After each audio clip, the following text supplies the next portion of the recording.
नमस्कार विद्यार्थी मित्रांनो, मी सुवर्ण राजपूत आपलं सगळ्यांचं स्वागत करत आहे आपल्या सर्वांचं युट्यूब चॅनल सहज शिकूया मराठीवरती।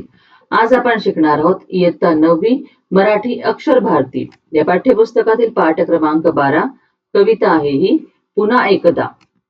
चला आता आपण सुरुवात करूया। पुन्हा एकदा।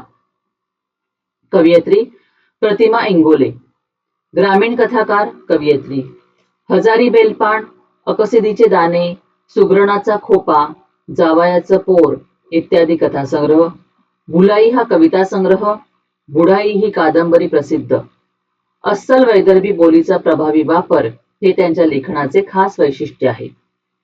नवनिर्माणाचा ध्यास घेतलेल्या मनाच्या भावस्थितीचे वर्णन प्रस्तुत कवयित्रीने केले आहे।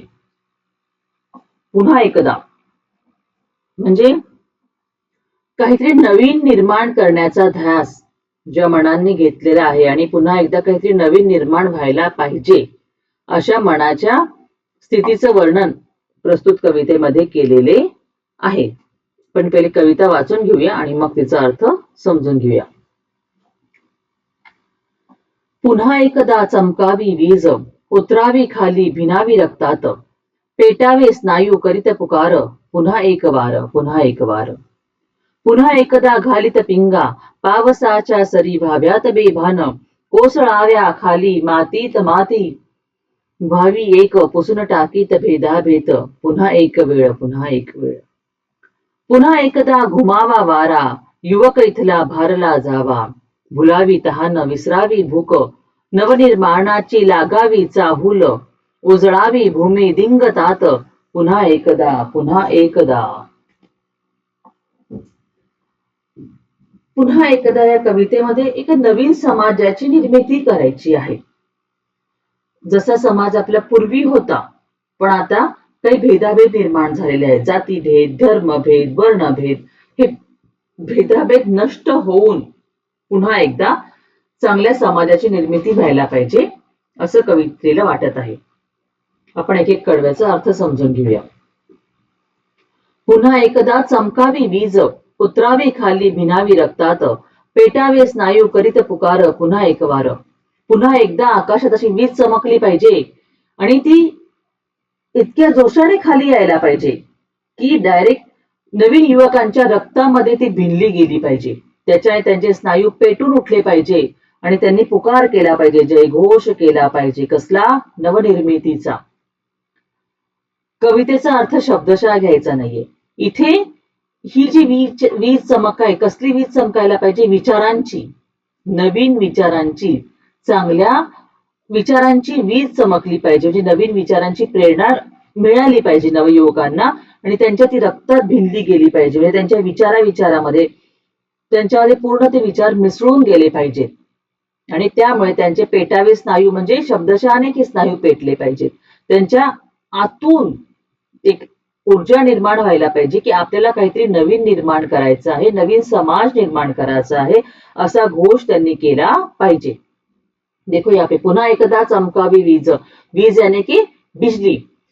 फिर से एक बार आकाश में ऐसी बिजली चमकनी चाहिए और वो सीधे नीचे आके भिनावी रक्तात, भिनावी यानी कि मिक्स हो जाना, हमारे खून में ऐसे मिक्स हो जाने चाहिए। हमारे जो स्नायु है वो पेटावे यानी कि जलने, ऐसे शब्दशः वर्ड टू वर्ड मीनिंग यहाँ पे हमें नहीं लेना है। तो यहाँ पे कौन सी बिजली चमकनी चाहिए? विचारों की बिजली, अच्छे विचारों की, नए विचारों की बिजली चमकनी चाहिए। और वो बिजली भिनावी रक्तात मतलब क्या? हमारे जो नवयुवक है उनके सबके दिमाग में जोश भर जाना चाहिए। कौन सा? भिनावी यानी मिक्स हो जाना, तो वो विचार उनमें मिक्स हो जाने चाहिए कुछ नया करने का। और पुकारा, पुकार मतलब उन्होंने क्या करना चाहिए? जल्लोष करना चाहिए कि हमें कुछ नया करना है, नया समाज हमें निर्माण करना है।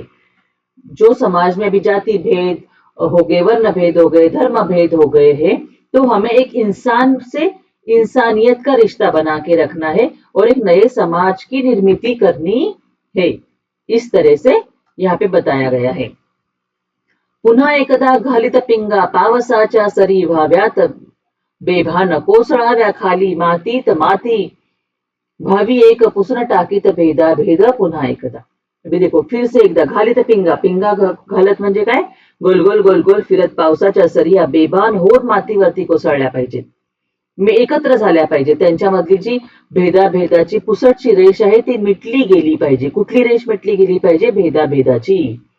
आता इथे पण शब्दाचा अर्थ आपण नाही घेत की पावसाच्या सरी जमिनीवर पडतायत त्या बेभान होत आहे, नाही.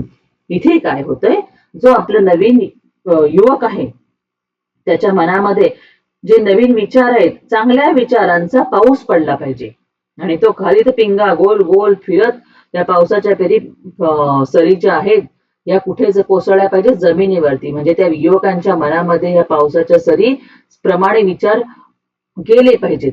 जसं पावसाची सर मातीवरती पडल्यावरती माती आणि ते पाणी एकत्र होऊन जातं, त्याप्रमाणे हे विचार युवकांच्या मनात निर्माण व्हायला पाहिजे. त्यांनी त्याच्यावरती कृती केली पाहिजे, नवनिर्मितीची कृती केली पाहिजे.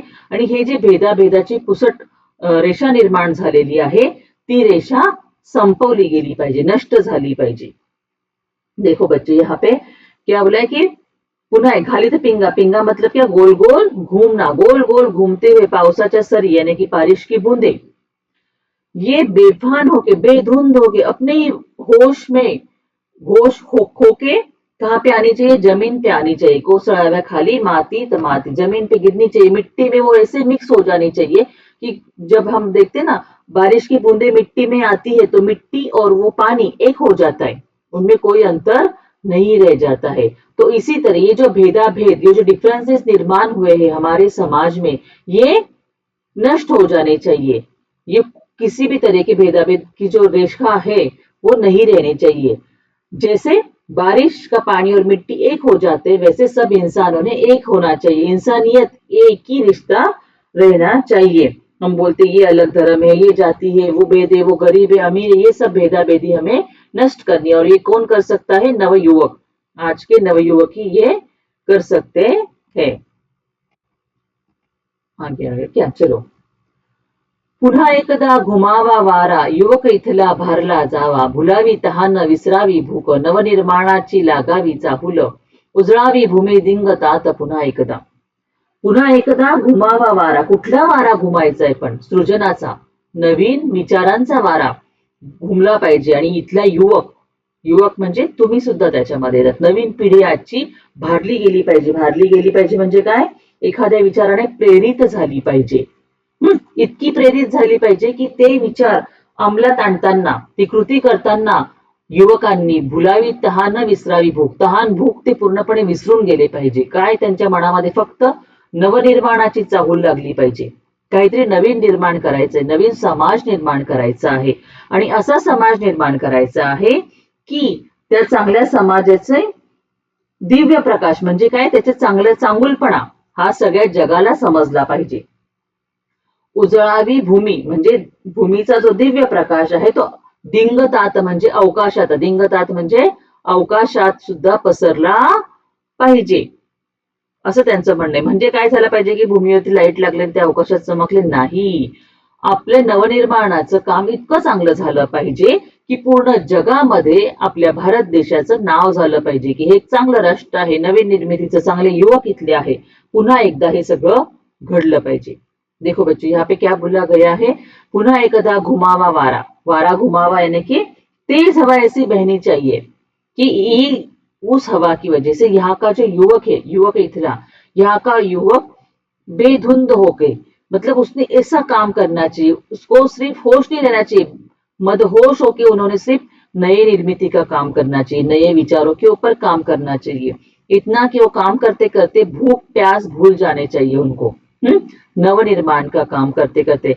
अभी यहाँ पे क्या दिया है? उजड़ावी भूमि दिंगतात. मतलब हमारे जो नवनिर्माण की जो चाहुल लगी है, नवनिर्माण की जो शुरुआत हुई है, इससे हमारी भूमि तेजोमय हो गई है, प्रकाशमय हो गई है. और ये सारा प्रकाश अवकाश में दिख रहा है. पर ये वर्ड टू वर्ड नहीं. इसका मतलब क्या? हमारे समाज में, हमारे देश में एक नवनिर्मित नए निर्माण की, नए समाज की निर्मित हो रही है. और उस वजह से पूरी दुनिया में हमारे भारत देश का नाम हो रहा है पुनः एकदा, यानी कि फिर से एक बार. देखो अगर हमने सोचा ना तो जब हम लोग, हमारे भारत की जो एकता है ना वो बहुत बड़ी है. एकता में हमने कितना बड़ा काम किया है. अंग्रेज हमारे ऊपर कितने सालों तक राज्य कर रहे थे। एकजुट होकर सब भारतीयों ने अंग्रेजों को यहाँ से भगा दिया। तब हम लोगों में ये भेदाभेद नहीं थे। तब हम सब भारतीय थे। हमारा सबका एक ही मकसद था, क्या? हमारे देश को स्वतंत्र करना। तो वो हमारा ऐसा समाज था जो जहाँ कोई भेदा भेदी, कोई डिफरेंस नहीं थे। तो हमने बहुत बड़ा काम कर दिया था, अंग्रेजों को भगा दिया था। तो आज भी फिर से वैसे विचारों की हमें जरूरत है। अभी अंग्रेज नहीं है हमारे पे राज करने के लिए, पर ये जो भेदभाव है, जाति धर्म पैसा, ये सब हमारे ऊपर राज कर रहे हैं। और इसकी वजह से क्या हो रही है? इंसानियत कम हो रही है। हम अपने आप में ही लड़ाई करने लग गए हैं। तो ये सब खत्म होना चाहिए। तो ये खत्म कौन करेगा? नवयुवक। आज के जो बच्चे हैं उनके विचार अच्छे होंगे, अच्छे विचारों से वो नवनिर्मित करेगी और नए समाज की निर्मित करेगी, नया समाज बनाएगी। ऐसे कवियत्री का इस कविता में कहना है। देखो बहुत सुंदर सी कविता है, आप लोग भी इसको अच्छे से समझ लो। अगर कुछ समझ में नहीं आ रहा है तो मुझे कमेंट करके पूछना, मैं आपको जरूर बताऊंगी। कुछ प्रॉब्लम होगा तो देखिए, इसका स्वाध्याय भी हम अगले वीडियो में करेंगे। तब तक आप इसके आंसर ढूंढने की कोशिश करो। आप खुद अगर आंसर ढूंढोगे तो आपको एग्जाम के टाइम में बहुत अच्छा रहेगा। अगर आपको वीडियो पसंद आया तो वीडियो को लाइक करो, आपके दोस्तों के साथ शेअर करो, चैनल को सब्सक्राइब करो जिन्होंने अब तक सब्सक्राइब नहीं किया आहे, जल्दी जल्दी चॅनल को सब्सक्राइब करो। चला तर मग भेटूया आता आपण पुढच्या व्हिडिओमध्ये। तोपर्यंत काय करत राहा? हसत खेळत अभ्यास करत राहा।